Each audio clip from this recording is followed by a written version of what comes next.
ఏంది బాస్ ఈ లొల్లి? ఒక పక్క ఆర్మేనియా ఫైటర్ జెట్ల న్యూస్ అంతా ఒత్తదే అని తేలిపోయింది. ఇంకో పక్క ఇస్తానంటే ఇస్తానన్నావు, ఇచ్చేటప్పటికి తిరకాసు పెట్టావు అన్నట్టు బంగ్లాదేశ్ అదానీ గ్రూప్కి డబ్బులు కట్టకుండా తిప్పలు పెడుతుంది. అదానీ గ్రూప్కి రావాల్సిన 100 కోట్ల డబ్బుల కోసం ఏం చేయాల్సి వచ్చింది? మన భారతదేశం నుండి వెళ్ళిన హిందువులను ఏ దేశం నో ఎంట్రీ బోర్డు పెట్టి అడ్డుకుంటుంది? ఇలా మీరు పెద్ద పెద్ద న్యూస్ ఛానల్స్లో కూడా చూడని కొన్ని కిరాక్ అప్డేట్స్ ఇప్పుడు వస్తున్నాయి. ఒక్కొక్కటిగా చూద్దాం. అంతకంటే ముందు మీరు మా ఛానల్ సబ్స్క్రైబ్ చేసుకోకపోతే వెంటనే సబ్స్క్రైబ్ చేసుకోండి. కామెంట్ సెక్షన్లో జై హింద్ అని రాయడం మర్చిపోకండి. ఇక వీడియోలోకి ఎంటర్ అయితే first point, Armenia India matter. కొద్ది రోజుల నుంచి యూట్యూబ్లో సోషల్ మీడియాలో ఒక న్యూస్ తెగ వైరల్ అయింది. ఇండియా నుండి సుఖోయ్ S-30 MKI ఫైటర్ జెట్లు ఆర్మేనియా కొంటుంది, పెద్ద డీల్ ఫైనల్ అయింది అంటూ తెగ ప్రచారం చేశారు. అది పూర్తిగా ఫేక్ న్యూస్ అని, ఇన్ఫర్మేషన్ నమ్మదగినది కాదని మేము మీకు ముందే చెప్పాం. ఇప్పుడు చూడండి, అదే మాట వాళ్ళ డిఫెన్స్ మినిస్టర్ గారే సురేన్ పాపియన్ బయటకొచ్చి కొండ బద్దలు కొట్టినట్టు చెప్పారు. ఈ ప్రచారాన్ని ఆయన గట్టిగా ఖండించారు. జర్నలిస్టులతో మాట్లాడుతూ అదంతా ఫేక్ న్యూస్ బాసు, మాకు అలాంటి ఉద్దేశం లేదు, అలాంటి డీల్ ఏది కుదరలేదు, దయచేసి ఈ ప్రచారం ఆపండి అని చాలా క్లియర్గా చెప్పేశారు. సో ఆ చాప్టర్ క్లోజ్. ఇక నెక్స్ట్ అసలైన masala news, Adani group versus Bangladesh. ఈ లొల్లి ఏంటంటే మీకు గుర్తుండే ఉంటుంది, 2017లో షేక్ హసీనా గవర్నమెంట్ ఉన్నప్పుడు అదానీ గ్రూప్తో బంగ్లాదేశ్ ఒక పెద్ద పవర్ సప్లై డీల్ చేసుకుంది. అగ్రిమెంట్ ప్రకారం అదానీ గ్రూప్ కరెంట్ సప్లై చేస్తుంది, అంతా బాగానే ఉంది. కానీ సీన్ కట్ చేస్తే అక్కడ గవర్నమెంట్ మారిపోయింది. ఇప్పుడు ఒక తాత్కాలిక ఇంటరిమ్ గవర్నమెంట్ అధికారంలోకి వచ్చింది.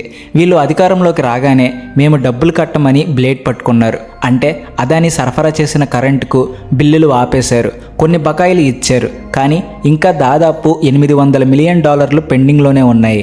$800 మిలియన్ అంటే మాటల మన రూపాయల్లో 1000 కోట్లు. మరి బంగ్లాదేశ్ ఏమంటుంది? దొంగే దొంగ అని అరిచినట్టు వాళ్ళేమో ఆ పాత డీల్లో కరప్షన్ జరిగిందని కొత్త పాట అందుకున్నారు. షేక్ హసీనా గవర్నమెంట్తో అదానీ చేసుకున్న డీల్లో అవినీతి జరిగిందని ఎలిగేషన్స్ చేస్తున్నారు. అందుకే ఈ డీల్ను మళ్ళీ రివ్యూ చేస్తున్నాం, కేసు మా లోకల్ కోర్టులో నడుస్తుంది, అందుకే డబ్బులు ఆపామని కథలు చెప్తున్నారు. ఇప్పుడు అదానీ గారు కూడా మీ పంచాయతీల్లో తేలేది కాదు అని, వీళ్లతో లాభం లేదు అని ఫిక్స్ అయిపోయారు. అందుకే బంగ్లాదేశ్ గవర్నమెంట్ను ఇంటర్నేషనల్ ఆర్బిట్రేషన్కు లాగాలని నిర్ణయించుకున్నారు. ఈ ఆర్బిట్రేషన్ అంటే ఒక రకంగా అంతర్జాతీయ పంచాయతీ అన్నమాట. లండన్ లేదా సింగపూర్ లాంటి చోట్ల మిడిల్ ప్యానెల్స్ ఉంటాయి. ఈ నిర్ణయం ఎందుకు తీసుకున్నారంటే సొంత కోర్టులైతే వాళ్ళకే అనుకూలంగా తీర్పులు ఇచ్చుకుంటాయి కదా, లోకల్ కోర్టుల్లో పొలిటికల్ ప్రెషర్ ఉంటుంది. అందుకే ఈ గొడవను న్యూట్రల్గా తేల్చుకుందామని అదానీ గ్రూప్ ఫిక్స్ అయింది. ఇక్కడొక పాయింట్ ఉంది, అదానీ గ్రూప్ వాళ్ళే స్వయంగా ఈ కేసును ఇంటర్నేషనల్ ఆర్బిట్రేషన్కు తీసుకెళ్తున్నారు అంటే బంగ్లాదేశ్ తాత్కాలిక గవర్నమెంట్ చేస్తున్న కరప్షన్ ఎలిగేషన్స్కు వాళ్ళు అసలు భయపడట్లేదని అర్థం. అంత సీన్ లేదు అని, లెక్కలన్నీ పక్కాగా ఉన్నాయి అని వాళ్ళ కాన్ఫిడెన్స్. మరొక వైపు ప్రొఫెసర్ మహమ్మద్ యూనస్ లీడర్షిప్లో ఆ తాత్కాలిక గవర్నమెంట్ అవినీతి జరిగిందని ఆరోపిస్తుంది. కానీ ఈ రోజు వరకు దానికి ఒక్క ఆధారం కూడా బయట పెట్టలేకపోయింది. న్యూస్ రిపోర్టుల ప్రకారం బంగ్లాదేశ్ పవర్ డెవలప్మెంట్ బోర్డు ఇప్పటికీ అదానీ గ్రూప్కు $850 మిలియన్ బాకీ ఉంది. $850 మిలియన్ అంటే ఈ రోజు రేటుకు 7,400 కోట్లకు పైనే. కానీ ఇక్కడ ఒక కామెడీ ఉంది. బంగ్లాదేశ్ గవర్నమెంట్ దగ్గర చైనా నుంచి ఫైటర్ జెట్లు, ట్యాంకులు కొనడానికి, టర్కీ నుంచి డ్రోన్లు కొనడానికి డబ్బులు ఉన్నాయట. కానీ అదానీకి ఇవ్వాల్సిన కరెంటు బిల్లులు కట్టడానికి మాత్రం డబ్బులు లేవట. కూటికి లేకపోయినా కాటుకకు తక్కువ లేదా అని ఇదేం లాజిక్ సార్? లేదంటే అదానీ గ్రూప్కు బీజేపీ పార్టీతో, మోడీ గవర్నమెంట్తో పొలిటికల్ లింక్స్ ఉన్నాయన్న ఒకే ఒక కారణంతో కావాలనే టార్గెట్ చేస్తున్నారా? బంగ్లాదేశ్లో ఎప్పుడు మైనారిటీల సమస్య రగులుతూనే ఉంటుంది. బహుశా ఆ యాంగిల్లో కూడా టార్గెట్ చేస్తున్నారేమో. వాళ్ళ బిహేవియర్ చూస్తుంటే డౌటే. ఇక నెక్స్ట్ అప్డేట్, ఇండియా పాకిస్తాన్. ఇది మరీ విచిత్రం. ఈ ఏడాది నాన్ కాకా సాహెబ్లో గురునానక్ జయంతి వేడుకల కోసం పాకిస్తాన్ 2100 మంది ఇండియన్స్కు వీసాలు ఇచ్చిందని మీకు చెప్పాం కదా. కానీ పాకిస్తాన్ వాళ్ళ బుద్ధి ఎప్పుడు మార్చుకుంటుంది? వాకా బార్డర్ చెక్పోస్ట్ దగ్గర మన వాళ్ళల్లో ఒక 14 మందిని ఆపేశారు. పాకిస్తాన్ ఆఫీసర్లు వాళ్ళను లోపలికి రానివ్వలేదు. రీజన్ ఏంటో తెలుసా? వాళ్ళు హిందువులట. నాన్ కానా సాహెబ్కు ఓన్లీ సిక్కులకు మాత్రమే ఎంట్రీ అని చెప్పి వీసాలన్నీ కరెక్ట్ పేపర్లో ఉన్నా సరే ఆ 14 మంది హిందూ యాత్రికులను వెనక్కి పంపించేశారు. పాపం వాళ్ళంతా ఇండియాకు తిరిగి వచ్చేశారు. ఎన్డీటీవీ రిపోర్ట్ ప్రకారం పాకిస్తాన్ అడ్డుకున్న ఈ 14 మంది హిందువులు పాకిస్తాన్లోనే పుట్టారట. వాళ్ళు పాక్లో పుట్టి ఇండియాకు వచ్చి ఇక్కడ సిటిజన్షిప్ తీసుకున్న సింధీలు పాకిస్తాన్లో ఉన్న తమ ఫ్యామిలీస్ను చూడడానికి వెళ్తున్నారు. వాళ్లకు మన హోమ్ మినిస్ట్రీ నుంచి కూడా పర్మిషన్ ఉంది. అయినా పాకిస్తాన్ వాళ్ళ మతపిచ్చి వాళ్ళకుంటుంది. కట్ చేస్తే ఇటు ఇండియా వైపు మన సెక్యూరిటీ ఆఫీసర్లు కూడా ఒక 300 మంది ఇండియన్స్ను పాకిస్తాన్ వెళ్లకుండా ఆపేశారు. ఇప్పుడు మీరు షాక్ అవ్వచ్చు, మన వాళ్ళు ఎందుకు ఆపారని. రీజన్ ఏంటంటే ఈ 300 మంది పాకిస్తాన్ వీసాలు అయితే తెచ్చుకున్నారు, కానీ మన హోం మంత్రిత్వ శాఖ MHA నుంచి కంపల్సరీగా తీసుకోవాల్సిన క్లియరెన్స్ మరియు పర్మిషన్ తీసుకోలేదు. రూల్ ప్రకారం పాకిస్తాన్కు మతపరమైన యాత్రలకు వెళ్ళే ఎవరైనా సరే వీసా వచ్చాక MHA నుంచి పర్మిషన్ తెచ్చుకోవాలి. అప్పుడే మన గవర్నమెంట్కు ఒక ట్రాక్ రికార్డ్ ఉంటుంది. ఎవరు వెళ్తున్నారు, ఎందుకు వెళ్తున్నారు అనేది తెలియాలి కదా.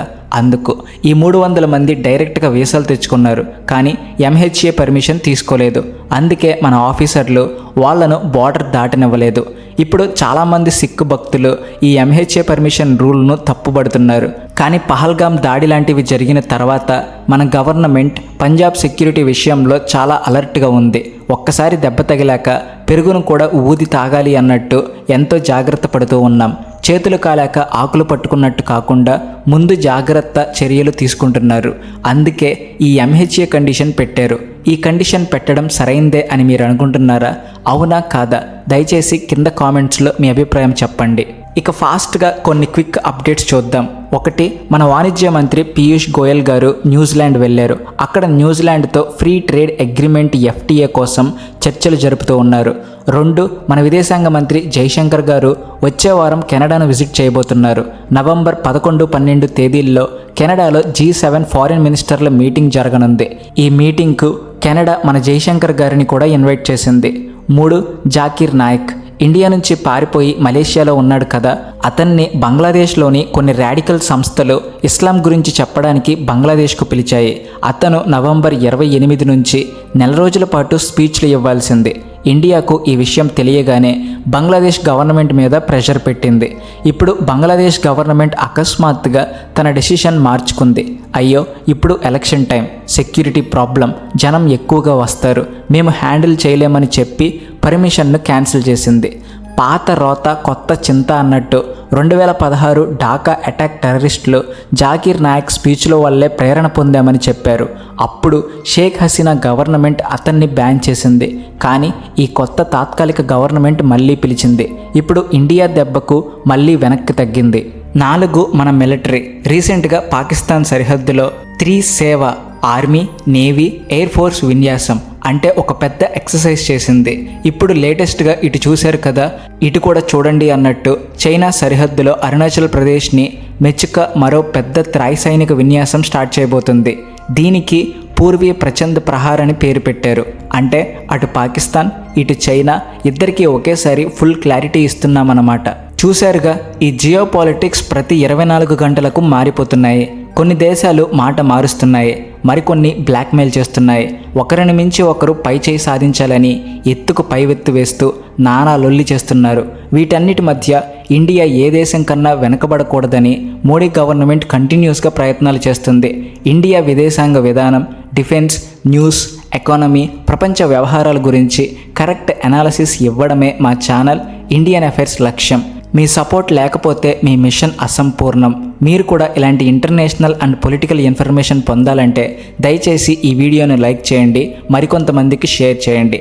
Please like and share and also thanks for watching.